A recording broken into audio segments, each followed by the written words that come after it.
Bristol Development Review Board, March 28, 2023. First thing on the agenda is if there's any addition, removal, or adjustment to any items. I assume they're none of, oh, John's here. Did you get John, Peggy? I did, thank you. Okay. So new businesses, permit number 23-300 Livingston Farms located at 40 South Route 116, parcel number 060-259.12, requesting conditional use review for a new repair shop for the Bristol Unified Development Regulations, Article 3, Section 350. Alex Heisiger is the designer, is going to give us a brief overview of the project. All right, Alex, you're up. All right, so we got 35. So, hold on a second. So we're in C1. Oh, you want to swear people in? Yeah. Yeah. See, come on, Ted. Yeah, I was on it. You know. Raise your right hand. Repeat after me. I solemnly swear or affirm that this testimony I shall give before the zoning board of adjustment, development review board, shall be the truth, the whole truth, and nothing but the truth. Yes? Yes. Yeah. Thank you, fellas. So gang, this is in District C1. Okay, sorry, Alex. Yeah, no problem. So we've got a 3,500 square foot roughly workshop with a new gravel drive access from the same main road access of the current structures and buildings. We've got a new water line and a new wastewater system, wastewater system going to an existing wastewater system. You're coming off the existing drive, aren't you? Yes. Yeah, okay. It's not a, so this, I thought you said new drive, so this, No, that's a new extension of the gravel drive from. the okay, right, existing. right, okay. So a new water line from existing infrastructure, wastewater leading to an existing wastewater disposal system on site. And then a gravel wetland for stormwater treatment for the new impervious over on the eastern side. And you've got your stormwater approval already for that? We right? do, yeah. Yeah, okay. We've got stormwater approval, we've got wastewater and water approval. And I'm waiting on that 250. But that's pretty close as well. Okay. So this is a conditional use because it's a repair facility, which is a list of conditional uses under C1 on page 21. So you've given us an idea. This is going to be a steel building, Dave? Yes. Yeah. Do you want to see pictures? Can we put the? Hey, you got the, Yeah. you got Does anybody have any questions for Alex on the site plan? Well, before we move on to the building? Okay, so give us a little overview of the building. You want to do that, Dave? Go ahead, Alex. Yeah, so steel frame, 3 bay entrance, Yeah, on the northern end. What's the footprint? 3,500 square feet, What by what? 70 by 50. Any one of those colors are an option. Yep. Did you choose one at that point? we haven't actually, but it's gonna be something that's gonna match all the other buildings. Yeah, So it, so it looks good. What's the height at the high point? 26 feet. It says on the next sheet up, I think. Okay, Yeah. Yeah, right there, over on the far right hand side, there's a 26.6 or something. Your eyes are better than mine are. I only know because I looked earlier today. 26.4. Yeah. Height is 26.4, Peggy? For height? Height, yep, at the high point on the front.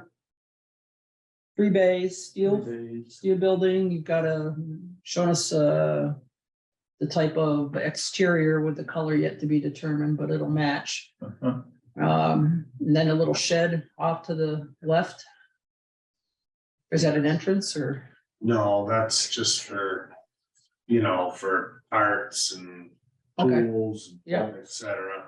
Yeah, okay. Organized storage. Anybody have any questions for Alex or Dave on the building itself? Yeah, I have a one quick- question. Go ahead, Tom. I was just gonna ask, Dave, is there a regular pedestrian door too, or just the 3 garage doors? Yes, there is a 3.0 door, yes. On the western side. What, way off on the one end, or? Is the, Um, it would be on the north side. It'd probably be between one of the large doors. Or maybe on the left. I'm not exactly quite sure yet. Yeah, I think that's fine. I was just curious, is it gonna be a heated building or partially heated? So what we need is right now, we're presently running our equipment back and forth to Hardscrabble Road to work on it and so on and so forth, or sending it out to other people to have it repaired. And to make a long story short, we need a place on site to repair our own equipment. Me and the boys were all pretty handy on a wrench. Most of the repairs we can do ourselves, but when we have to send it up to Hardscrabble to repair it or whatever, it's just very inefficient and doesn't work out well. And so we really need a repair facility, repair and maintenance facility on site. And we started. Makes total sense to me. Josh? Go ahead, Josh. Yeah, Butler buildings and steel frame buildings are particularly bad at achieving Vermont's energy code. I'm just wondering who you've engaged to make sure that the building will meet energy code requirements. Who's going to be signing that affidavit? Can you respond to that, Alex? I'll get back to you on that one. I have it. Well, we are gonna go with radiant heat in the floor. We were gonna spray foam the inside and then insulate it on top of that. We want the building to be and we're gonna go with all LED lighting, etc. We want the building to be as energy efficient as possible because that's a fairly large building. And we don't want to spend any more money than we absolutely have to heat it because it's going to be there for a long time. We realize we're going to have to spend a little bit more extra money up front, but it's obviously going to be worth it in the long run. Are you GC? Yeah, that sounds like you may have a path there, but who's going to be signing the paperwork for the state fire marshal saying it meets energy code?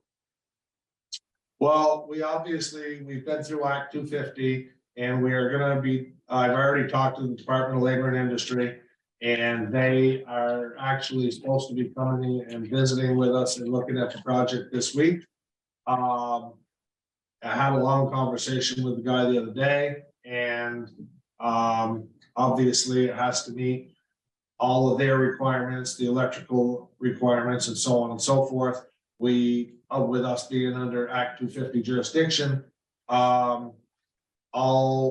have to pull electrical permit. We have to go through Department of Labor and Industry with everything has to be engineered by an architect and so on and so forth. So it meets all the snow loads and all the other criteria that Vermont. So you've engaged an architect to submit to the state fire marshal to affirm that you're going to be reaching the energy code.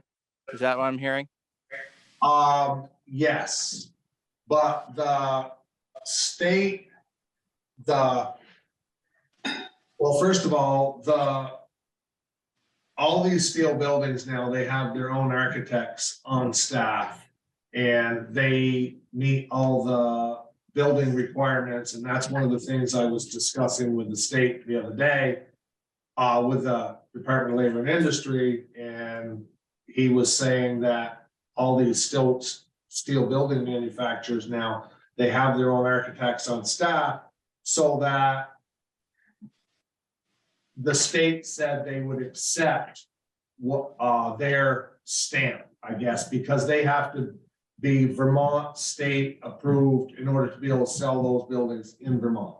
That's what I need to hear. That's the path that connects the code requirements to the signed sealed drawing. So that I thank you for letting me press you on that. That's energy conservation and meeting the energy code is very important to me. So I'm glad to hear that, Mr. Livingston.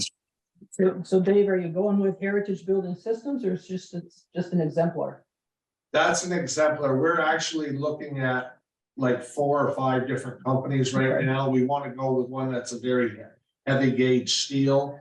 We want to have a very good quality building. We don't want something that we're gonna have to work on for many years. Okay, so you haven't selected the We building haven't. We're- supplier yet. We didn't, we wanted to get our permits in place before we actually got the building ordered, because we didn't want to get the cart in front of the horse. So you Dave, said, that aligns with what I'm seeing in the build community as well. So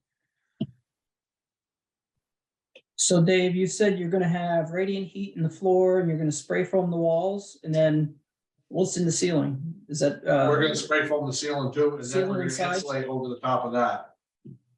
And then sheathe it with white.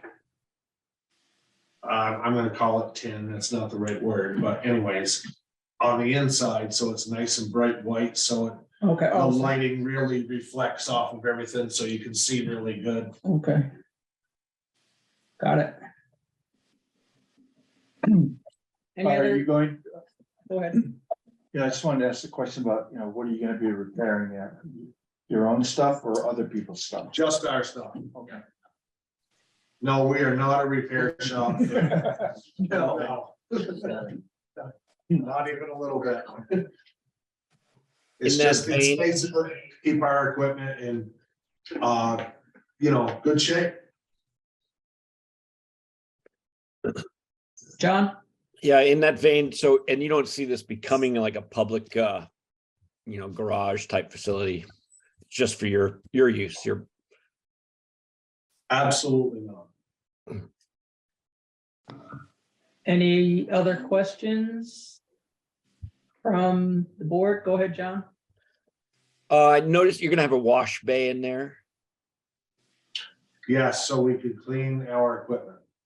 and, I noticed it says, in the wastewater discharge permit, it says, no, I think no phosphorus-based detergents, that sort of thing. That's something you'll attend to. What comes off a vehicle? I guess mud and grease, oil type stuff, right? One of the biggest problems we have is our sheds. Quite often when they come in, they have. I guess I'm gonna call it road grind. Road grind. And when they're on their way here, they quite often run into inclement weather. And when we get them, they're quite often dirty. And we have to wash the sheds, and when it's cold out or whatever, it would be really nice to have a place to wash them inside when we're not outside, washing them. So be able to put them out for sale, and obviously, we're not gonna take our customers a building that's not clean and so on and so forth. So I recall there's a floor drain, right, Alex? And that drains out and goes into that retention pond that you've got? Nope, so there's an oil and grease separator that can either be inside or outside, Okay, and it's just basically another septic tank in the Right. ground there. And so then that discharges out, and then according to the rules for the floor drain folks at the state, they said that it was okay if that daylight is then just drained out to. he's gonna pull it up. Yeah. Just drained out to a point that wouldn't concentrate, So basically. show me and then we can get it on the screen for, So that so it goes, discharges here, it goes out and around that, and goes out to that stone apron right there. okay, so. Chris, this one? Yeah. So there's a- Stone apron. Sorry, so, all right, now that Chris has got the cursor on it, Alex, explain where the drain goes. Yep, so there's something that looks like a septic tank just on the southeast corner of the building. Yep. Just the one Down, below down, that. down. Yeah, that's fine. Right there, and so that will collect all the oil and grease and grit and stuff, and then the cleaner water will discharge out that stone apron there. And they said as long as it was 20 feet off the property boundary and didn't concentrate anywhere, then it was okay. So can you explain what's going on with the proposed gravel wetland? Yep, so it was over the limit of impervious area that was required for stormwater treatment for the Yeah. state. And so the gravel wetland is 2 feet of stone. And just retained a certain amount of runoff volume from there.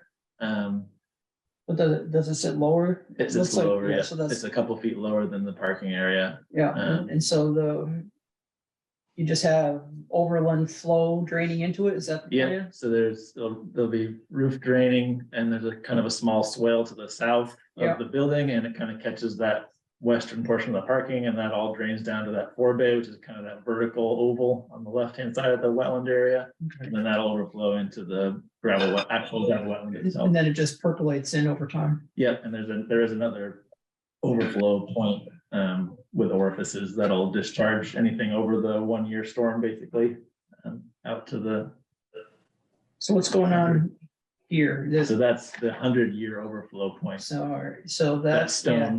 stone there, yeah. Yeah, and so that, with the 100-year event, so that channels water out to the ditch on this side, Route 116? Yes, Okay. And this state stormwater folks have blessed all this. they have. Okay. Any other questions on the building or the site plan? Yeah, another question. You guys have a swale shown on the south side of the building going to the storm retention pond. What happens when a tree grows in there? Are you planning any other vegetative buffers from the adjoining property? Which swale The southern South of the part. building. down Yeah. On the south side of the building? here? Gotcha. That was my assumption that there would be no tree growth in that area. Now, correct me if I'm wrong, Alex.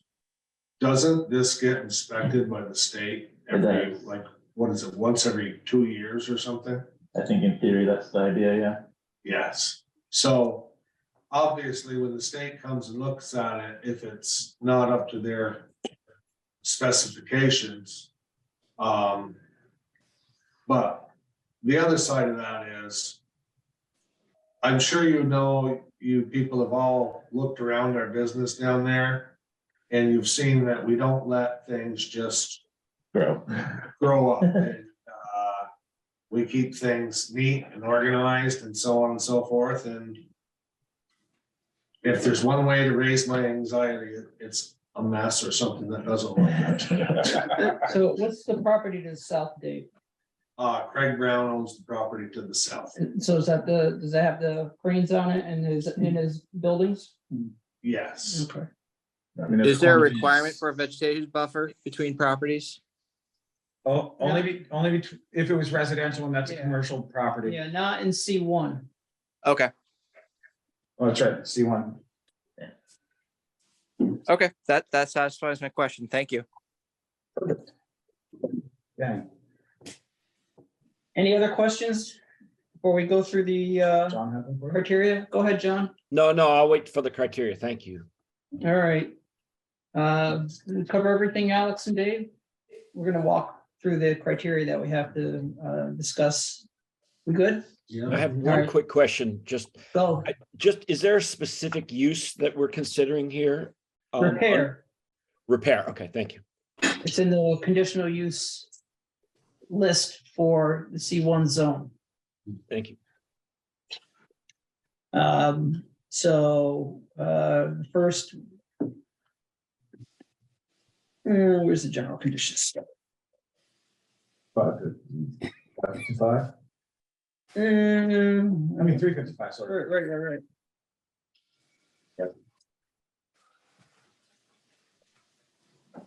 No, no, it's three, yeah.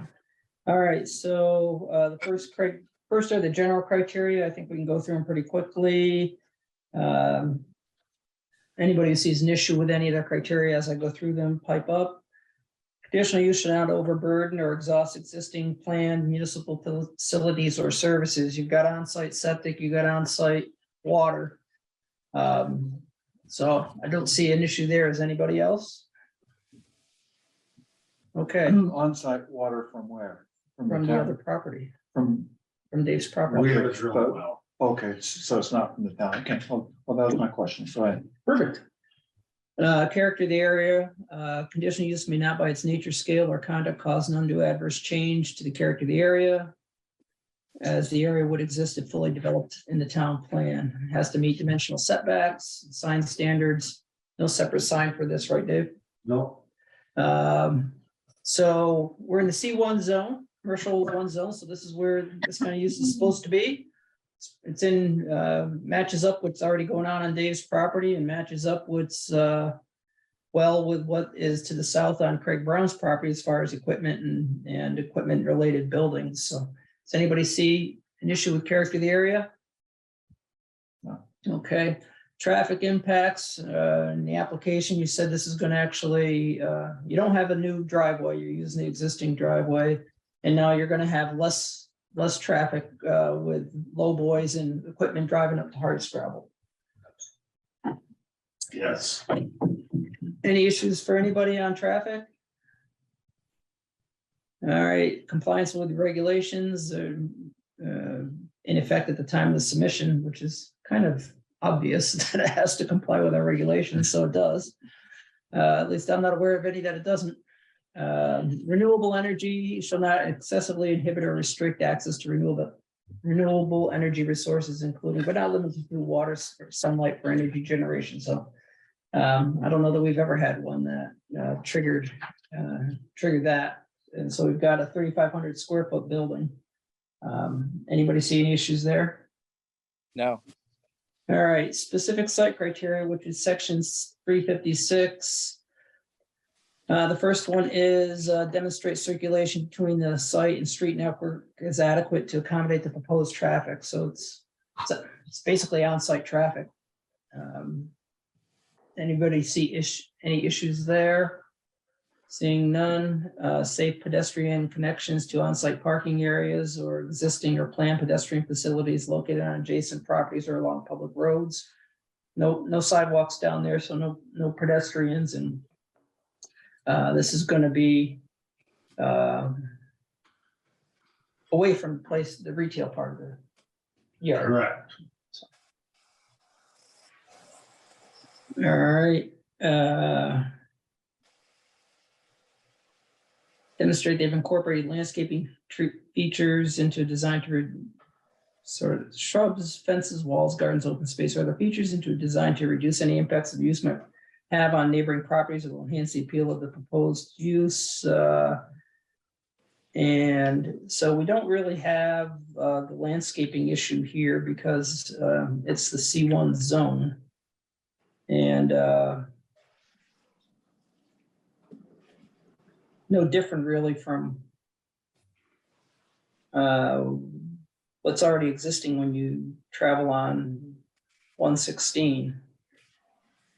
Anybody see or have any concerns about number 3? Okay, no dumpster outdoors related to this, right, Dave? No, Okay, so we don't have any worry with 4. Building design should demonstrate how it fits within the character of the area. New construction should be compatible with design, scale, mass, height, with the significant buildings in the immediate area. So you've got Brown's facilities nearby, and you've got 2 or 3 outbuildings in addition to your office building, right? correct. We have 3 now. And there's a building just south of us, Which one? on the east side of the road. Yeah, that's Brown's too, isn't it? No? No, Just a little further down, see Kuzno and thank you. C and J. And then you run into Tommy Lathrop's building. So I mean, that whole corridor is all Yeah, simple so buildings. So steel buildings of this type are what's already there. So seems to fit within the existing character of the area. Number 6. And we're gonna take Dave at his word that he's gonna not make it an ugly color. Also gonna put on big overhangs and so on and so Oh. forth, dress the You building up. It's not No, gonna be just a cookie cutter ugly steel building. You have a very attractive property and you keep it in good shape, and so I have total faith that you'll do the same. I will. So number 6 deals with the village planning area, and this is not in the village planning area. 7 is meet the stormwater requirements. They've got their permit. Any exterior lighting on this, Dave? Yes, but it's all gonna be downward facing. And that's what you have on the existing buildings, right? Yes. Yeah, all right, so the lighting will be consistent with the existing outdoor lighting, downward shielded. So noise Can we applies. stop on lighting for a second? Yep, So Dave, the best part of our small section in the bylaws on lighting is really, keep it on the property, if there's one good guideline generally for doing that. So downward facing is good, but maybe if it's downward facing but not shielded, so it's, if you can see a bare bulb from off the property, then that's your guide. I think that it's done. You know what I mean? I have no problem with that, John, shielding the lighting. I actually totally agree with you and, it's basically the lighting is gonna be more for safety and security and I totally understand what you mean by seeing the bulbs and stuff, but it'll be nice looking lighting and it will be shielded and downward facing. so will it be on all night, Dave, or motion activated? What do you do now? We have some of them on all night. Okay, We have had one break in down there, so we do like to have some lights on. mhm, Just for security reasons, yep, I mean, I would like to leave the place all black at night, but I know what would happen if I did. yep. I would have more break-ins and. Somebody else is setting up shop there. Yeah, it's, Temporary. and we have a lot of expensive equipment and tools and so on and so forth there. And we need to have, some type of protection there. All right, so you're okay with downward and shielded? Yes. Okay. And you're not planning any additional flood lighting. No. Thank you.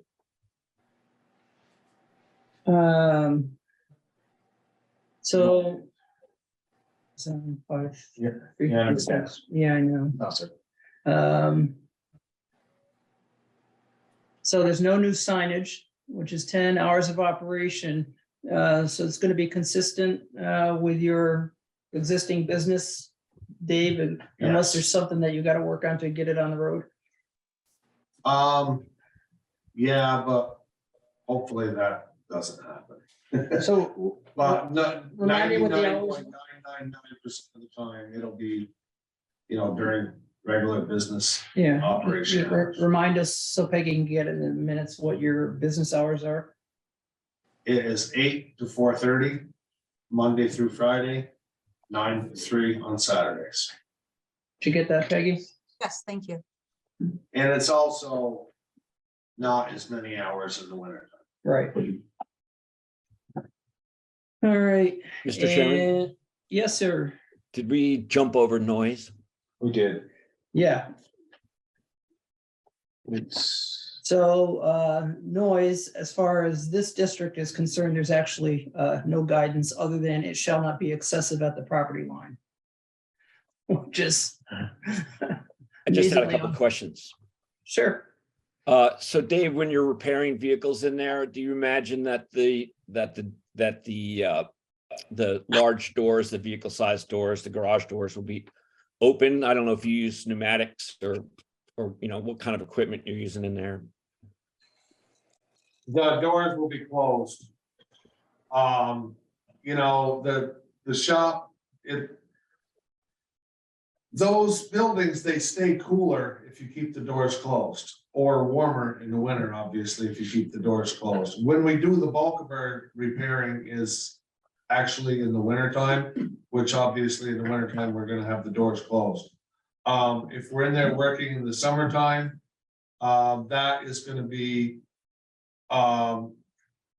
if something breaks down, it's not gonna be maintenance, it's gonna be an actual repair.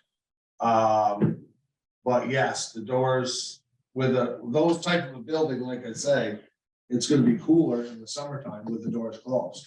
And we also are switching over to all electric, power tools, which are very quiet. Compared to the old, air compressors and, air guns and so on and so forth, taking off tires, etc. Aside from taking off tires, where would you be having pneumatic tools? What would you be using Not pneumatics really, for? no. And if it was, it'd be, we might be fixing a shed or something in there and it's just the new electric type. Yeah. Nailers and stuff, which are very quiet. My other Any other- question, thank you Go on ahead, that. Jen.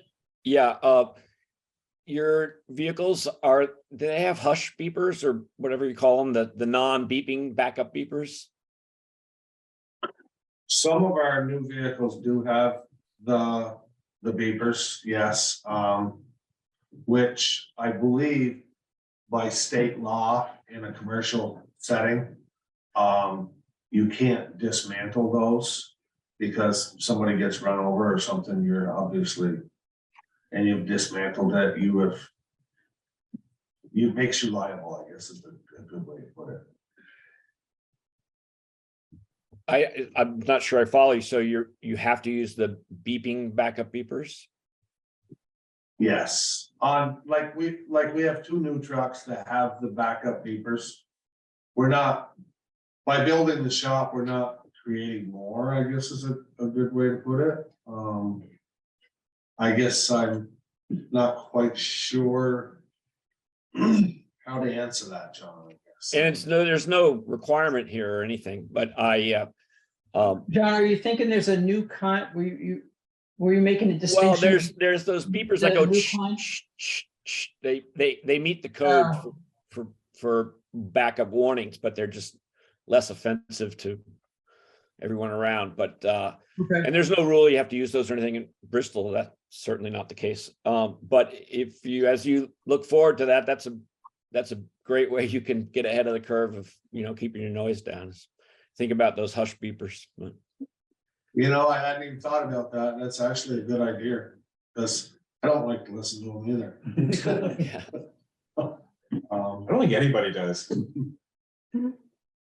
Anyway, Any other just a side comment. Thank you. questions? I think we've gone through the It's all your criteria. criteria. Let me just double check. No, we don't have an overlay district, hours of operation. Okay, any other questions? I do have a question. Just in looking at the use here, there's a little confusion in the bylaws, and so I just wanted to straighten that out. So let me try to organize my thought here. Here it is. So under automotive uses, there's something called a vehicle service station. There's something else called a repair shop. In the definitions, it basically refers back to the vehicle service station. There is a definition for repair shop in the larger, for all the regs, but that is clearly not what's intended here. I think that's some little archaic anomaly in the regs. I don't know. Well, it says recreational vehicles and similar types of equipment.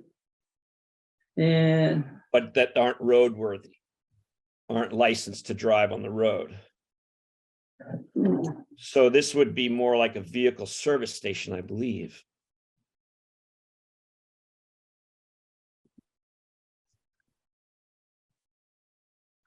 well, it's also probably a business yard.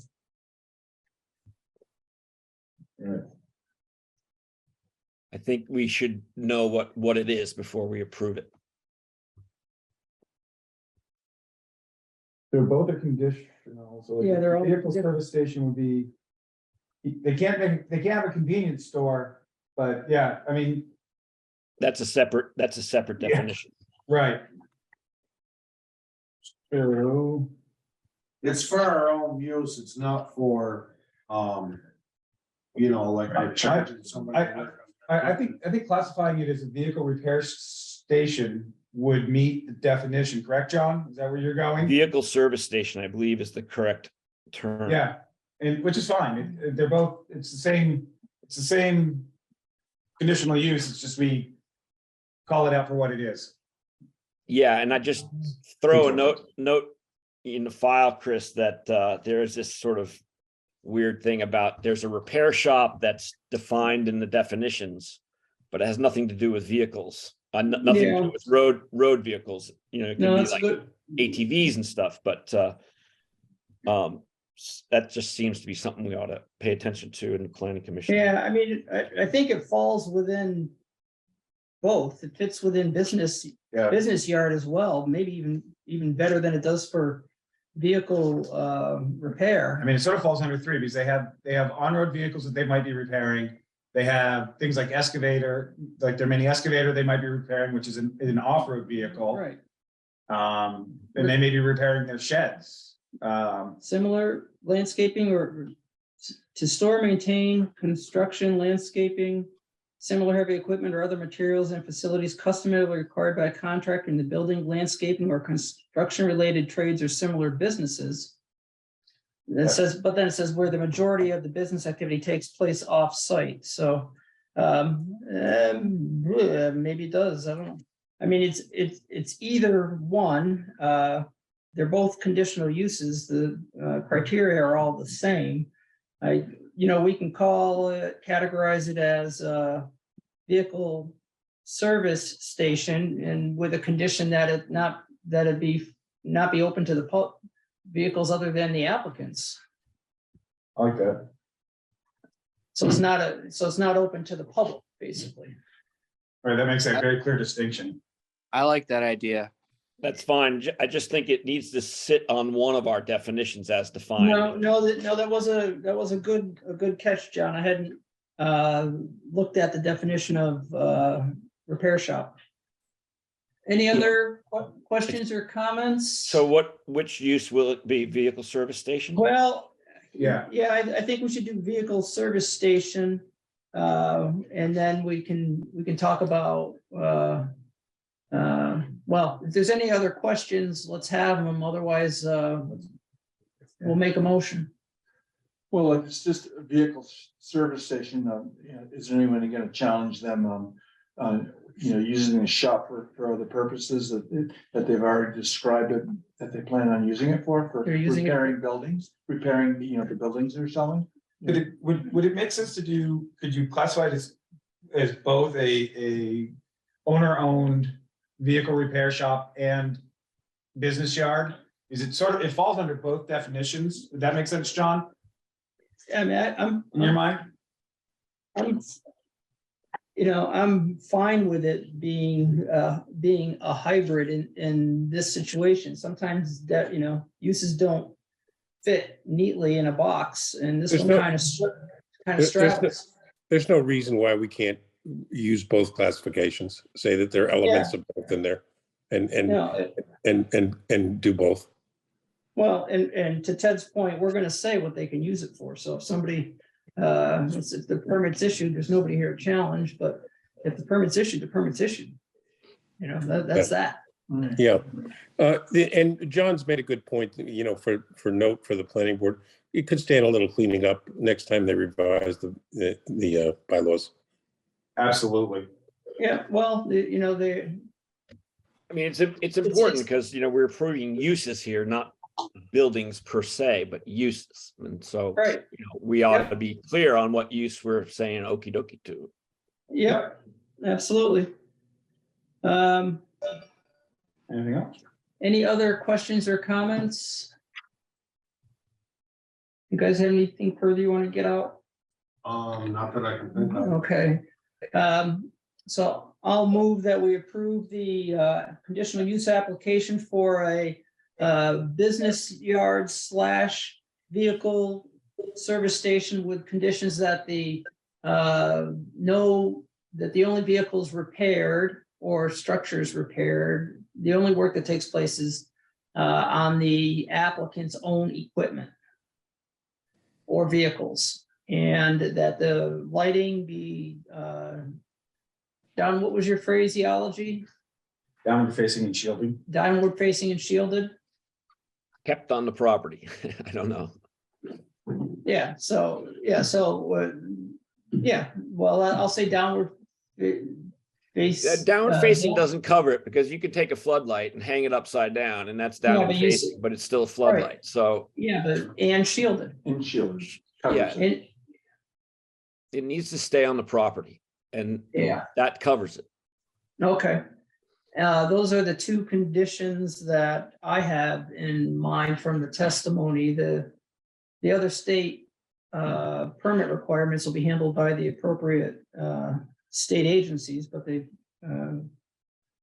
met everything. Can anybody else think of any other conditions that they would like to see part of the motion? I'm ready to second that. Okay, all right, go ahead, Josh. Second the motion as presented.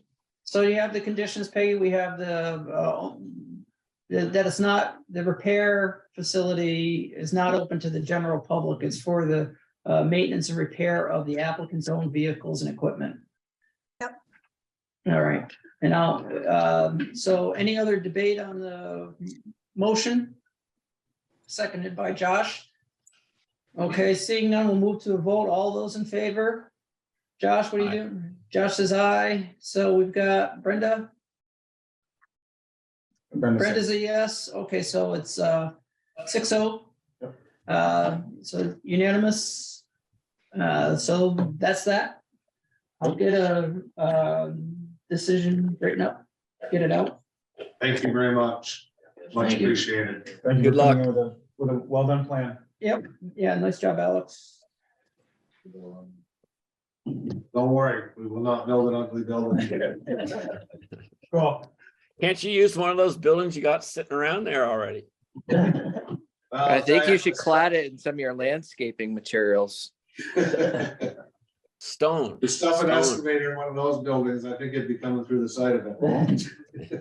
All right, do we have anything else? We don't have, Just got- any- we have minutes? You have one set of minutes, I sent out. So we, We need those.